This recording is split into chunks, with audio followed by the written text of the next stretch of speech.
নতুন সরকারের দায়িত্ব গ্রহণের পর প্রথম ঈদকে ঘিরে রাজনৈতিক অঙ্গনে তৈরি হয়েছে এক ভিন্ন আবহ। দীর্ঘ সময় পর ক্ষমতায় এসে এমন একটি বড় ধর্মীয় উৎসব উদযাপনের সুযোগ পাওয়ায় মন্ত্রী, সংসদ সদস্য এবং দলীয় শীর্ষ নেতাদের মধ্যে লক্ষ্য করা যাচ্ছে বাড়তি উৎসাহ, ব্যস্ততা এবং কৌশলগত প্রস্তুতি। এই ঈদকে ঘিরে শুধু পারিবারিক আনন্দ নয়, বরং রাজনৈতিক যোগাযোগ, জনসম্পৃক্ততা এবং সাংগঠনিক সক্রিয়তার একটি বড় ক্ষেত্র হিসেবে দেখছে ক্ষমতাসীন মহল। রাজধানী থেকে শুরু করে জেলা উপজেলা পর্যন্ত ইতোমধ্যে নেতাদের যাতায়াত শুরু হয়েছে। অনেক মন্ত্রী ও এমপি নিজ নিজ নির্বাচনী এলাকায় গিয়ে ঈদের নামাজ আদায় করবেন, স্থানীয় নেতাকর্মী এবং সাধারণ মানুষের মধ্যে শুভেচ্ছা বিনিময় করবেন এবং বিভিন্ন সামাজিক অনুষ্ঠানে অংশ নেবেন। এতে একদিকে যেমন ঈদের উৎসব মুখরতা বাড়ছে, অন্যদিকে রাজনৈতিকভাবে নিজেদের অবস্থান আরও শক্ত করার সুযোগ তৈরি হচ্ছে।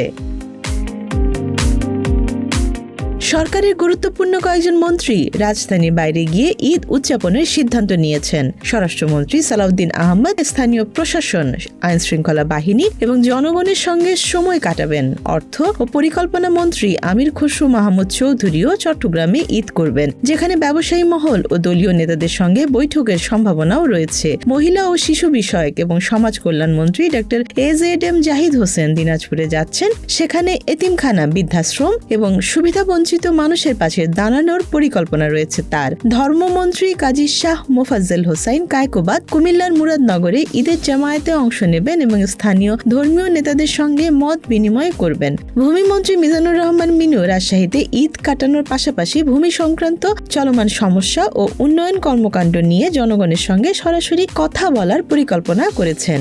সংস্কৃতি মন্ত্রী নিতাই রায়চৌধুরী মাগুরায় ঈদ উদযাপন করবেন, যেখানে স্থানীয় সাংস্কৃতিক কর্মীদের সঙ্গে তার মত বিনিময়ের কথা রয়েছে।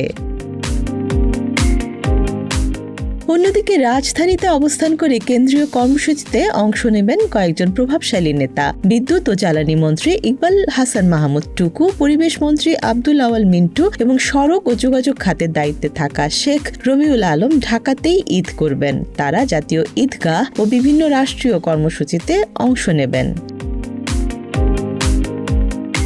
বিএনপির শীর্ষ নেতৃত্ব ঈদকে কেন্দ্র করে সুসংগঠিত পরিকল্পনা নিয়েছে। দলের চেয়ারম্যান তারেক রহমান জাতীয় ঈদগাহে ঈদের নামাজ আদায় করবেন বলে জানা গেছে, যা রাজনৈতিকভাবে একটি গুরুত্বপূর্ণ বার্তা হিসেবেও দেখা হচ্ছে। মহাসচিব মির্জা ফখরুল ইসলাম আলমগীর ঢাকাতেই ঈদ উদযাপন করবেন এবং কেন্দ্রীয় নেতাদের সঙ্গে সমন্বয় করবেন।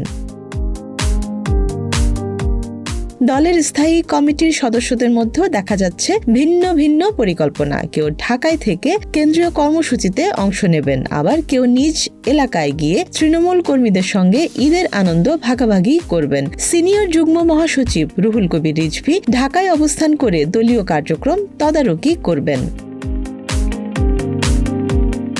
তবে এই উৎসবের মাঝেও রয়েছে কিছু ব্যতিক্রমী পরিস্থিতি। প্রধানমন্ত্রীর রাজনৈতিক উপদেষ্টা মির্জা আব্বাস গুরুতর অসুস্থ হয়ে সিঙ্গাপুরে চিকিৎসাধীন থাকায় ঈদের দেশে থাকতে পারছেন না। আরও কয়েকজন সিনিয়র নেতাও অসুস্থতার কারণে বিদেশে অবস্থান করছেন, যা দলীয়ভাবে কিছুটা শূন্যতা তৈরি করেছে।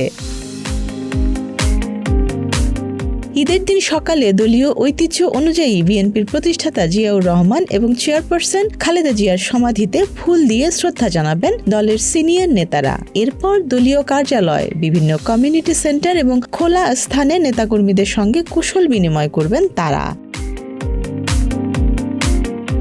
রাজনৈতিক বিশ্লেষকরা মনে করছেন এই ঈদ শুধু সামাজিক বা ধর্মীয় উৎসব নয়, বরং এটি একটি কৌশলগত রাজনৈতিক সময়। মাঠ পর্যায়ে সংগঠনকে চাঙ্গা করা, তৃণমূলের সঙ্গে সরাসরি সংযোগ বাড়ানো এবং সরকারের উন্নয়ন বার্তা জনগণের কাছে পৌঁছে দেওয়ার ক্ষেত্রে এই সময়টিকে সর্বোচ্চভাবে কাজে লাগাতে চাইছে ক্ষমতাসীন দল। সব মিলিয়ে নতুন সরকারের প্রথম ঈদ হয়ে উঠেছে একাধারে আনন্দ, কৌশল এবং রাজনীতির এক অনন্য সমন্বয়, যেখানে উৎসবের আমেজের পাশাপাশি স্পষ্টভাবে ফুটে উঠছে ভবিষ্যৎ রাজনৈতিক প্রস্তুতির ইঙ্গিত। Desk report, Dhaka express.